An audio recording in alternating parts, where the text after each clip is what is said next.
Okay, today's lecture is about queues. Well, we all know what queues are.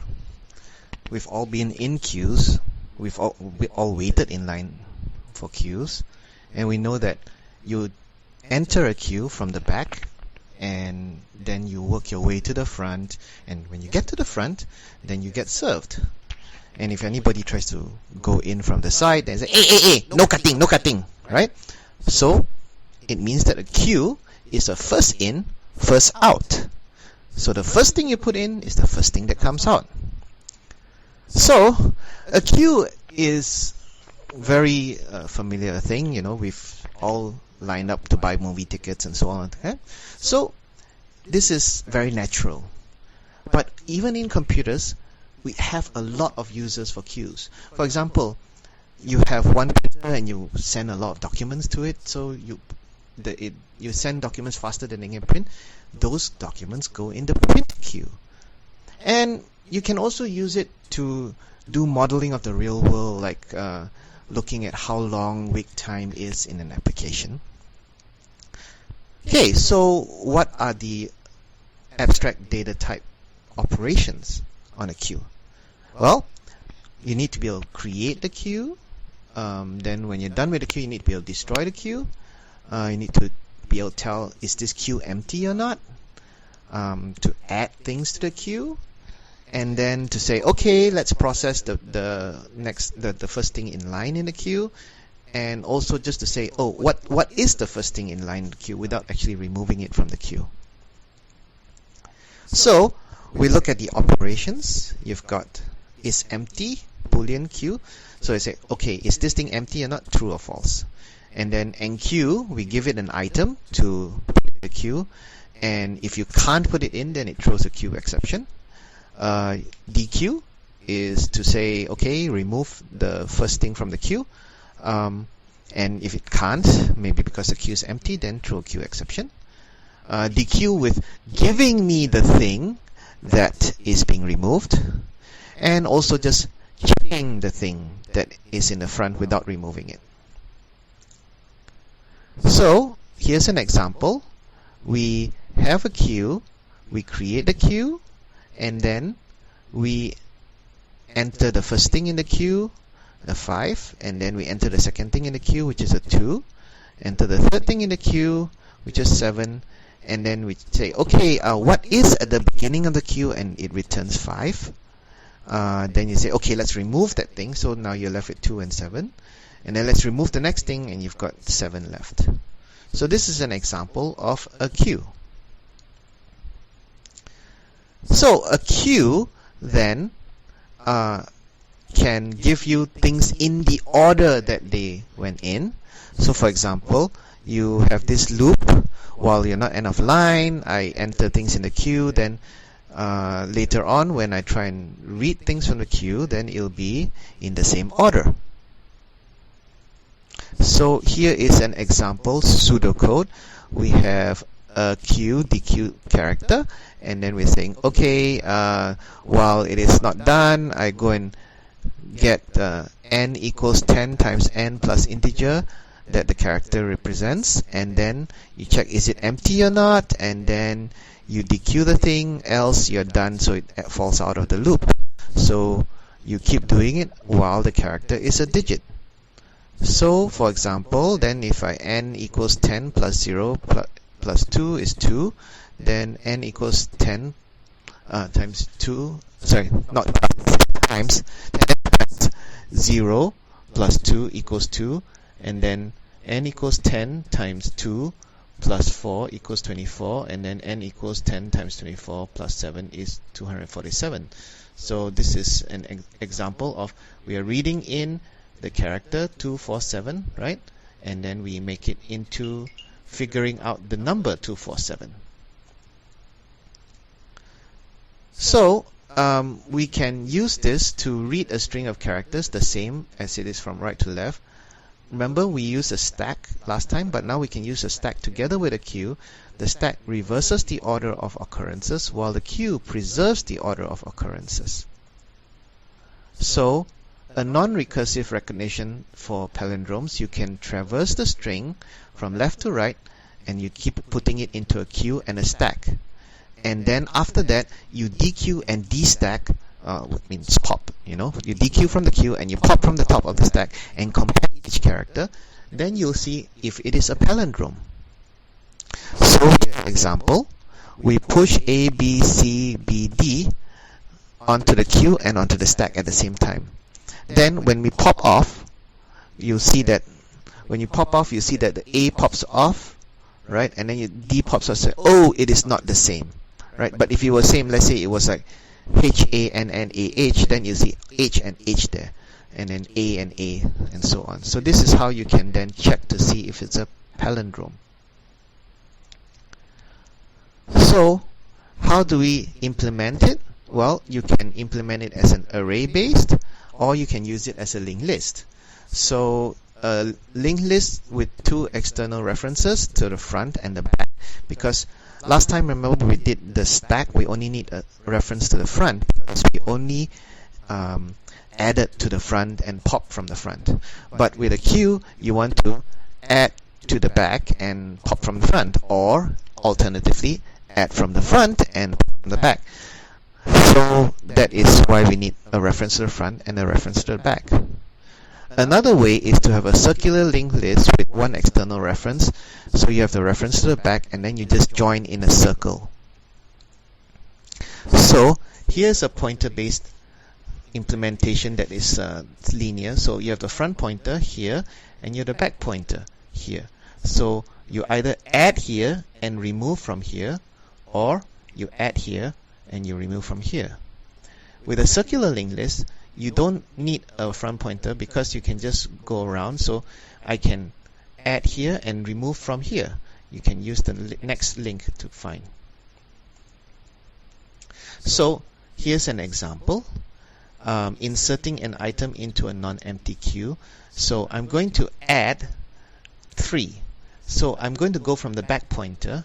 So we have new pointer, arrow next equals null, right? So new pointer, arrow next equals null, and then back pointer, arrow next equals new pointer. So back pointer, arrow next, which is this guy here, is now going to point to the new pointer, same place as the new pointer, right? Then back pointer equals new pointer. So now we move back pointer from pointing at a 7 to pointing at a 3. So now we've added to the back of the queue. Inserting an item into an empty queue. So if you haven't got anything yet, the front pointer and back pointer are null.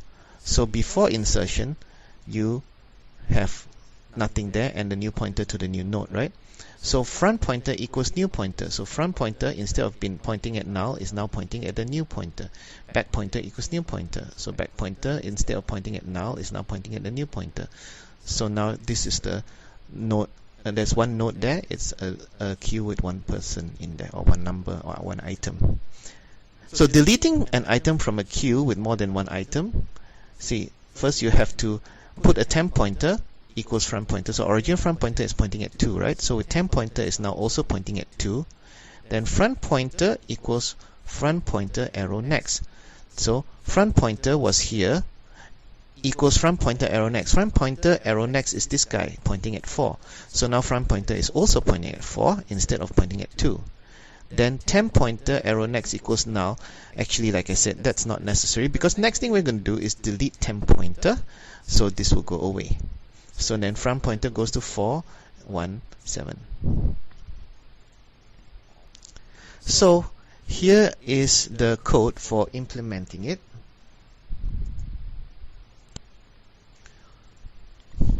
Okay. So as usual, we have this defines to check to see if the .h file has been included already, and we're using namespace standard. Okay, so the queue exception is that there's some problem, right? So we make a queue exception to throw the queue exception, and that's just for when there is a problem. Okay, now for the main queue p.h. So we include queue exception, and let's say we're going to have a queue type string, and then we have the class queue public. So we've got the default constructor, because when we are first making a queue, we don't really need to do anything. It just makes the queue. But we do have to make a copy constructor because the queue is going to link. So we're going to have to do that, and also a destructor. So is empty constant, right? Is this saying that is it empty or not? Return true if it's empty, and false if it's not empty. And to enqueue, you have to give it something to enqueue, and it throws queue exception. And to dequeue, you have to throw queue exception, because if it's empty, then you cannot dequeue. And dequeue and give me the thing, okay? And then get the front of the queue without dequeuing, throw queue exception, because if there's nothing there, then it can't give you the thing. And here's the queue node. We've got a queue item type and the item, and then the queue node which is next. So that's a standard linked list, right? But now we got two pointers. We got queue node back pointer and queue node front pointer. So how do we implement? Constructor is nothing to do, because when you make it, it's just a box with all the things, meaning these things here, queue node. So you got your queue node pointer, that's all that's there. So there's nothing to construct. It's just going to be make sure that they're both null. That's all. Okay. Then for copy constructor, if the queue is not empty, then we need to go down the list. We have a pointer to the front and to the original and the head, and you copy it one after another, and then you copy the front pointer to the back pointer. Okay. Then you have to go to the next, and new current next, make a new queue node, and new current to next, and new current item equals origin current item, and new current next to null, and back pointer. So obviously this is not easy to follow unless you draw the picture. Okay, but remember from our stack example, this is exactly the same, except now we've got another pointer, the back pointer, to copy. Okay, so I suggest that to really understand this, you get a piece of paper out and follow line by line and draw the boxes. And if you don't understand, do ask me in the next class. Okay, so the destructor, just like in the stack destructor, while not empty, dequeue. Okay, so in the stack destructor we said not while not empty, so this is while not empty dequeue. It's the same idea. Keep removing until the queue is empty. So queue empty means that if back pointer is null, so once we have removed everything, back pointer will be null. So that's how we tell if it's empty. And enqueue, so we have to make a new node, and then a new pointer item, copy to the item, and new pointer next equals null. So if it's empty, front pointer equals new pointer, else back pointer next equals new pointer, and back pointer equals new pointer. And then if I couldn't allocate the memory, then you throw queue exception. So that will rarely happen unless your PC completely runs out of memory, right? So, and to dequeue, if it's empty, of course you can't dequeue, so you throw queue exception. Otherwise, you have to point the pointer to the front pointer, and if it is the same as the back pointer, this means that it is the very last node, so then you just null both pointers. But if it's not the very last node, you have to connect the front pointer to the next, just like in the picture we saw earlier.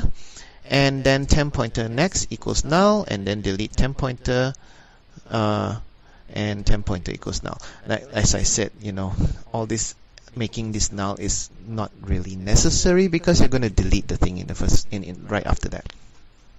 Okay, so then queue dequeue is check again if it's empty. So this is exactly the same as before, except that you don't have to save the item. Okay, so get front is just, if it's not empty, then we just give you the front item. So that's how we do this. So here is the program to just test it. We enqueue Mehdi, Muhammad, and Bala, and John, and Sim, and then DQ to get it. So you can try this code. It's in the MMLS. You just download it, and you can try it out. Okay, so that was the linked list implementation. Okay, so the next thing is then the array-based implementation. So in a implementation with array, then you are actually making an array, and you have to make you have to remember where is the front and where is the back, and it's going to loop around until you get to the back there, right? You're going to go front, back, and as you push and pop, because you don't want to have to copy. So you're actually moving the front and back until you hit the end, then you have to loop around to the front again. So this means that we are doing this circular array, okay? So you don't have this problem of drifting. Now you cannot use front and back to distinguish between queue full and queue empty, because then the front may be after the back because of looping around. So here is what happens. The front passes back when the queue becomes empty. See, when you go, you delete, and then the front will go past the back. The back catches up to the front when the full queue becomes full. See, you fill, and the back catches up to the front. So that's how you know whether it is empty or full. So to detect queue full and queue empty conditions, we have to make some checks. Okay, you need to keep a count of the queue items, and then to initialize the queue, set front to 0 and back to max queue minus 1 and count to 0. Then you insert into the queue by saying back equals back plus 1. Okay, and then you mod max queue. So mod is when you go to the end, then you go back to 0. So like if max queue is 100, then when you go 0 to 99, then 99 becomes 0 again instead of going to 100, for example. So here you have item back equals new item, and you add 1 to count. And then you delete from a queue. You take the content equals item front, and then front equals front plus 1, and then mod max queue again, and you subtract 1 from the count. So the count then helps you know whether you are empty or full. See, because the same situation happens with the front and back. So this is how you do the array-based implementation, and I strongly suggest that you look at this code here that is included in the the zip file I'm uploading to MMLS, and then you will have to draw pictures to see how it did. Okay, remember how I did it in class for the stack? Now you have to do it for the queue to understand how to do it.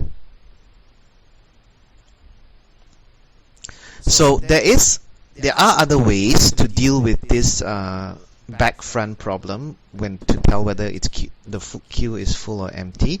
One way is to have this flag that you will use to distinguish between full and empty conditions instead of keeping count. And another way is you declare this max queue plus 1 locations. So you make one extra location, but you only use max queue of them for the queue items. So if you do that, then you can tell between empty and full. So the front of the queue is at position 1 of the list. The back of the queue is at the end of the list. Okay, so position in the list. So this is how you can tell. And then you implement. You can also implement the queue using the ADT list by using insert at the get length plus 1. Okay, for the end queue, and then remove from the front. Now the problem with that, of course, is that you are basically having to search through the list if it's a linked list, and you're basically having to do a lot of copies if it is an array-based list. So in this particular case, ADT, just using the straight ADT list is quite inefficient. The implementation, of course, is very simple, and you can look at these files to determine the implementation. And if we look at the different types of implementation, you've got the fixed size versus dynamic size. So a statically allocated array-based implementation means that you got an array, the array has a particular size. When you fill up the array, it's full. So the enqueue operation will go, uh-oh, cannot add once, then you have to throw an exception. Whereas a dynamically allocated array-based implementation or pointer-based implementation says that, well, there's no size restriction as long as you've got enough memory, you can make it grow. Okay. Now, dynamically allocated array-based means that you have to reallocate and copy when the array is full. Okay. Whereas if you link list, you're just adding like adding nodes. So pointer-based implementation versus one that uses ADT. See, the pointer-based implementation is way more efficient because you don't have to keep searching to the end of the queue to find the place to add. You just keep track of the end of the queue using that tail pointer. The ADT approach, of course, is much easier to write because we already have the ADT list, and so it saves programming time, but it costs you in running time. So if you have, these are the position-oriented ADTs. You've got the list, which we covered in week 1 and week 2, and then stack, which we covered last week, and then queue. So in stacks and queues, you only can access the ends of the stack or the queue. In the case of the stack, the end is the top end, and in the queue is the head end. And whereas in a list you can access all the positions, but of course you may get a performance hit doing that. So stacks and queues are actually very similar. Okay, you have the create stack and the create queue. They're very similar, right? The create queue just has an extra pointer, and the stack is empty, and queue is empty. It's very similar also. And the push is very similar to the enqueue, and the pop is very similar to dequeue, and the get top and the get front are very similar. The main difference is in the stack, you push and pop from the same end. In the queue, you enqueue and dequeue from the opposite ends. Okay, you either enqueue from the front and dequeue from the back, or you enqueue from the back and dequeue from the front. So either way will work. And the ADT list operations generalize the enqueue operations, so you get length, insert, remove, retrieve. They are general. They can jump all over the place, but of course, if you're using a linked list queue, when you try and jump to somewhere else, it takes more time.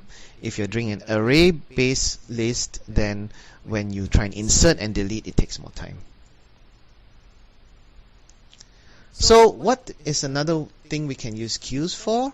Well, we can simulate the behavior of both natural and human-made systems, because, like, for example, you're trying to generate statistics and then summarize the performance of an existing system, or try and predict, oh, what is the system going to look like? Because, you know, sometimes you can't do it in real life. For example, oh, I'm going to design this big system and it'll cost a lot of money to design, but I don't know what algorithm to use. So if I use a simulation in the computer to refine my algorithm before I build the system, then I could save a lot of money. Okay, so, money, time, effort, all sorts of things. So the simulation is a way to do that. So for example, if you're trying to simulate the behavior of a bank, we could say, okay, you have the teller here and then the person queuing up and how long it takes for them to queue up and get their work done. So that is example of a simulation using a queue. Okay, so that is today's lecture. So remember, you can watch this again and again, and please try out the code. Draw the boxes with the arrows and all that to understand the code, and we will be having a short quiz in the next time we meet. have watched this and understood everything. We will do the tutorial next time. Okay, that's it. Bye.